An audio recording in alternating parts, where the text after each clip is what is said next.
Gavin melaju menuju rumah orang tuanya. Rea sudah berada di sana. Ketika Gavin masuk, Rea tengah memasak bersama mamanya dan asisten rumah tangga. Gavin menjabat tangan papanya lalu bergantian menjabat tangan mamanya.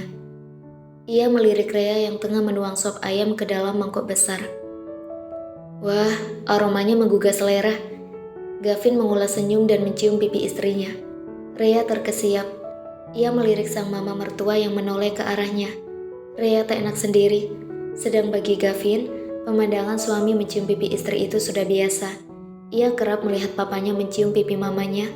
Jadi ia pun tak sungkan mencium pipi Rea meski ada mama di sebelahnya. Kamu tadi bantuin apa aja? Tanya Gavin sembari memeluk pinggang sang istri. Lagi-lagi Rea tersipu. Ia melirik sang mama mertua. Mama Gavin yang masih terlihat cantik meski usia tak lagi muda itu tersenyum melihat tingkah anak dan menantunya. Ia teringat saat masih jadi pengantin baru.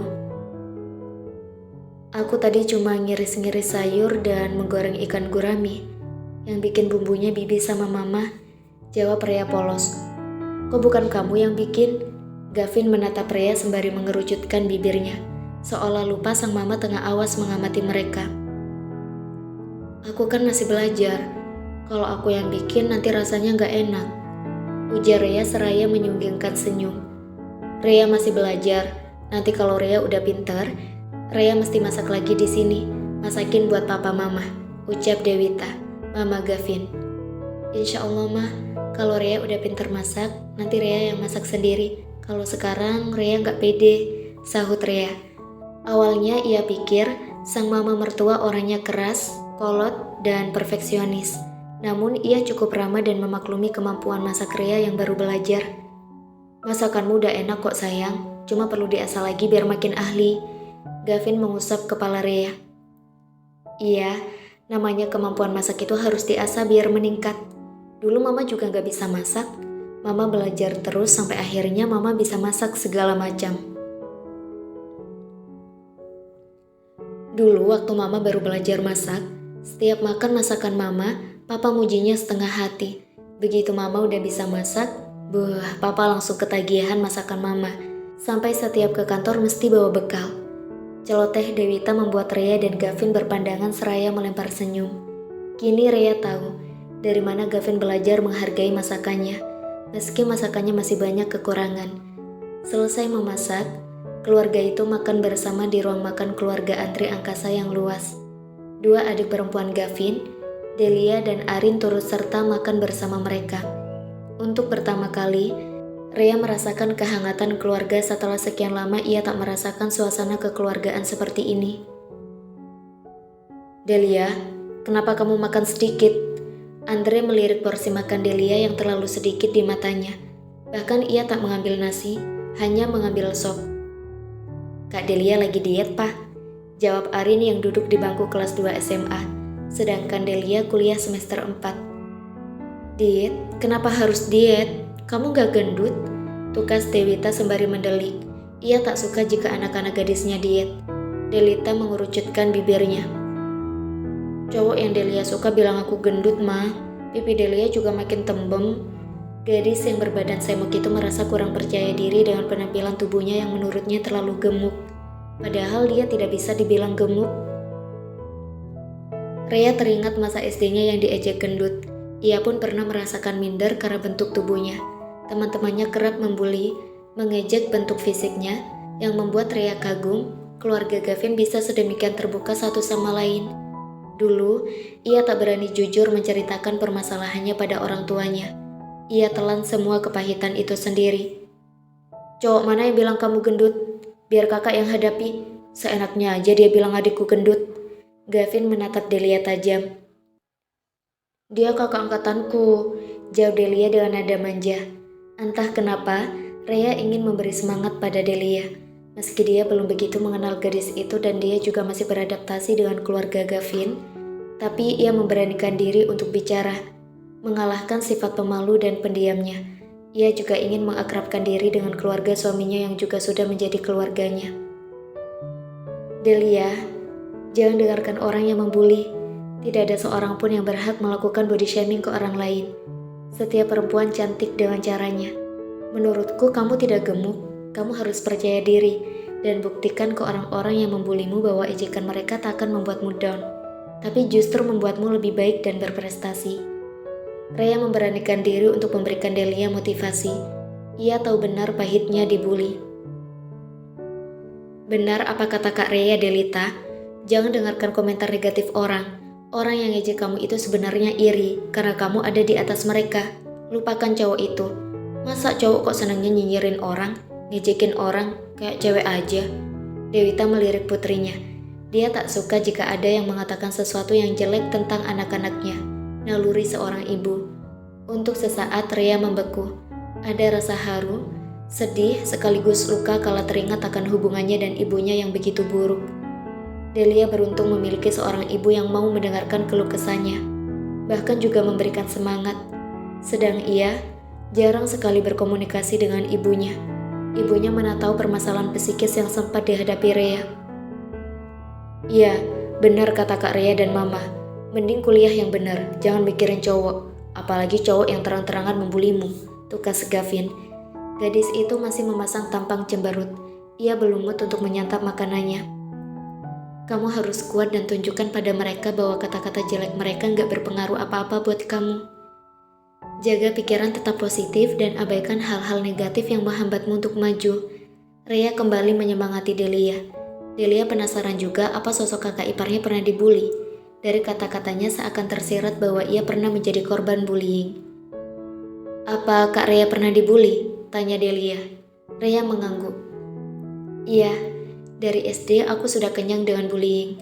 Sebenarnya orang-orang yang membuli orang lain bisa jadi dia menyembunyikan banyak masalah dan melampiaskan kekecewaannya dengan membuli.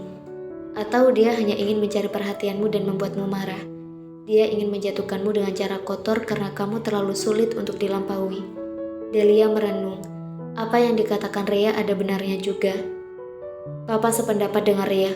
Mulai sekarang kamu jangan minder lagi dan cuek saja sama orang yang cuma bawa pengaruh negatif buat kamu. Andre tersenyum cerah. Delia mengangguk pelan. Iya, Pak. Dia mengalihkan tatapan ke arah Rhea. Makasih Kak Rhea. Sama-sama. Aku sekedar berbagi pengalaman saja. Dulu aku juga sempat down. Sekarang aku belajar banyak hal. Mencintai serta menghargai diri sendiri itu sangat penting. Gavin menatap istrinya dengan rasa bangga. Istrinya tak hanya baik hati dan rajin mengerjakan pekerjaan rumah tangga, tapi juga pintar memotivasi orang lain. Ia juga senang Rhea bisa mengakrabkan diri dengan keluarganya. Selesai makan malam, mereka berbincang di ruang tengah. Dua adik Gavin tidak turut serta karena sibuk mengerjakan tugas. Andre menatap Rhea dan Gavin bergantian. Kalian jadi honeymoon. Papa ingin segera dapat kabar baik. Gavin dan Rhea beradu pandang. Gavin akan nyari jadwal kosong dulu, Pak. Kemungkinan minggu depan cukup longgar sih. Cuma Gavin belum tahu mau honeymoon kemana. Jawab Gavin. Raut wajah Andre terlihat begitu serius seakan tengah memikirkan sesuatu. Apa kalian mau honeymoon di luar negeri? Gavin melirik sang istri. Kamu pengennya di mana? Rhea berpikir sejenak. Mungkin di Indonesia aja, Mas.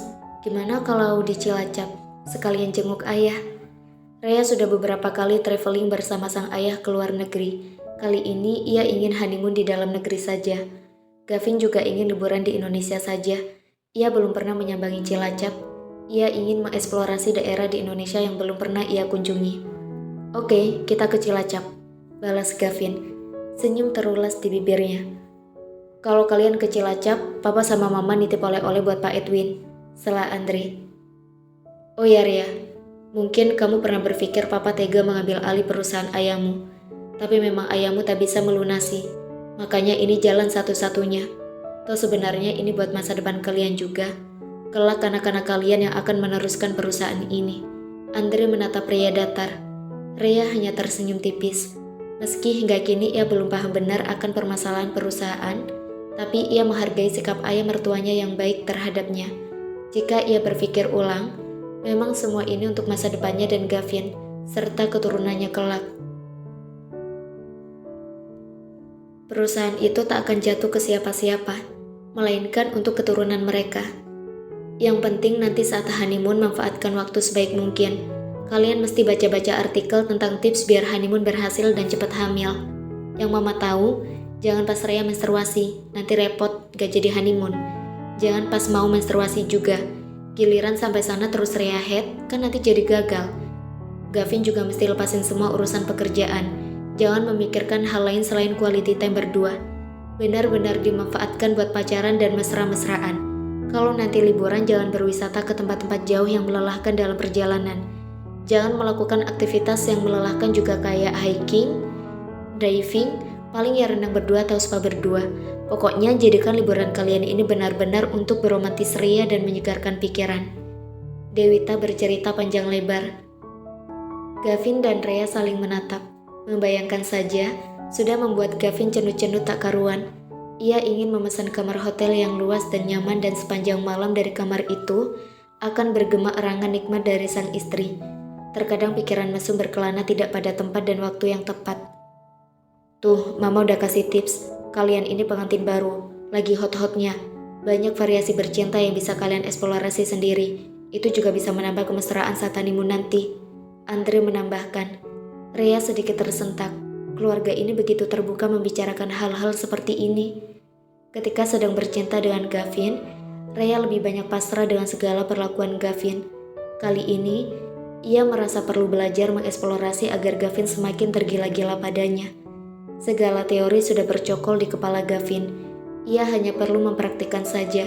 Tips dari orang tuanya sangat bermanfaat untuk keberhasilan bulan madu mereka. Terima kasih tipsnya, Pak, Mah, ucap Gavin.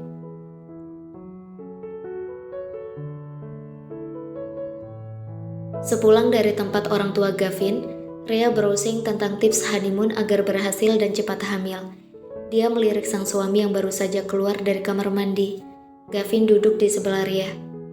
Mas, dari artikel yang aku baca, makan coklat, pisang, dan anggur juga baik untuk bulan madu. Kandungan asam amino, triptopan, dan penilalanin yang tinggi dalam coklat bikin perasaan rileks dan bahagia. Pisang mengandung enzim bromelain, katanya bisa meningkatkan libido. Anggur mengandung antioksidan yang bisa melancarkan aliran darah dan membawa oksigen ke ovarium. Berarti nanti kita mesti banyak makan itu ya? Apalagi tipsnya nih? Gavin ikut membaca apa yang terpampang di layar. Rhea mengernyit. Cari tempat yang berbeda untuk bercinta, seperti mobil, tepi pantai, fitting room. Aduh, ini apa-apaan? Kalau ketahuan orang gimana? Gavin tertawa. Iya nih, artikelnya ngajarin hal-hal yang menantang. Mungkin sensasinya beda kali ya. Gavin menaikkan alisnya dan tersenyum. Rhea tertawa. Aku gak tertarik, di kamar aja mah udah pasti. Keduanya saling menatap sejenak. Gavin mendekatkan wajahnya dan mencium bibir Rhea lembut. Kalau sudah begini, Rhea membeku seketika. Ciuman Gavin selalu menjadi candu untuknya. Gavin melepas ciumannya tapi tak jua melepas tatapannya pada wajah gadis itu. Rhea teringat satu hal. Ia ingin menanyakan apa saja yang dibicarakan Gavin dan Sandra siang tadi. Oh iya mas, siang tadi apa yang mas bicarakan dengan Sandra? Gavin menghembuskan nafas. Sebenarnya ia tak ingin membahas soal ini, tapi ia harus jujur dan terbuka pada Rhea. Sandra bilang, ia menemukan diari Aska yang menuliskan bahwa ia mencintai perempuan lain. Mencintai kamu. Rhea terpaku sejenak. Sandra kecewa karena selama ini ternyata tak ada cinta di hati Aska untuknya. Dia menanyakan apa ada hubungan antara kamu dan Aska. Aku bilang, kamu dan Aska hanya teman yang kenal dari chat dan sudah berteman 5 tahun lamanya. Rhea masih terdiam. Ia tak menyangka bahkan Aska menuliskan perasaannya di diari. Sandra juga cerita. Dulu dia memutuskanku karena kecewa padaku. Dia menuduhku mengkhianatinya. Aku bilang, dulu selama kami pacaran, aku gak pernah mengkhianatinya. Dia bilang Aska pernah mengirim fotoku saat mabuk di nightclub dan mencium perempuan. Gavin menghela nafas. Aku ingat, dulu Aska pernah mengundangku ke acara ulang tahunnya di nightclub. Dia minta aku minum banyak. Nah saat itu aku mabuk dan mencium perempuan. Dia memotret lalu mengirimkan fotonya pada Sandra. Jadi Aska telah menjebakku karena ingin hubunganku dan Sandra hancur. Rhea tercengang. Rupanya Aska orang yang begitu berambisi dan menghalalkan segala cara untuk menghancurkan orang lain. Tiba-tiba ada rasa cemas menyusup. Apa setelah Gavin dan Sandra tahu kebenarannya, mereka akan kembali bersama?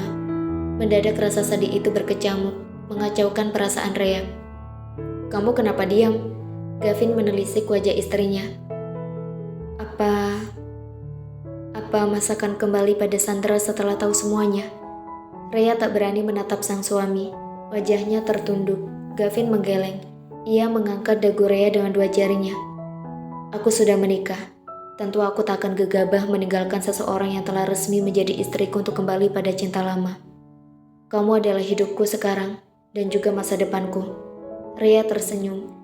Ia menatap Gavin dengan sorot mata penuh cinta. Mereka bercumbu sekali lagi lalu saling berpelukan.